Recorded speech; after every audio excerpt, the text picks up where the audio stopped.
This is the Alpha Brain by that big podcaster. This is made by ONNIT. 30 capsules. You can see they redesigned the actual bottle here. It's got like a softer, rubbery sort of top. The pills are pretty much the same. I've had these before. You can see the size of the pills. They're like a normal size. Just take 2 of these, I believe.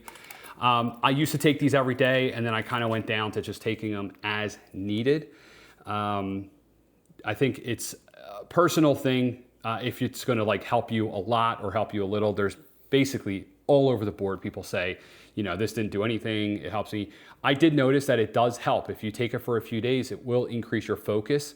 But then what happens is, I'm not sure if your body gets used to it or you get used to it mentally, and you just sort of, then you don't notice anything. So that's why I like to use it kind of like on demand, because I feel like I get, you know, more value out of it.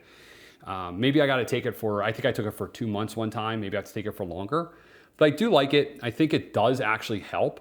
Yeah, and that's what it is.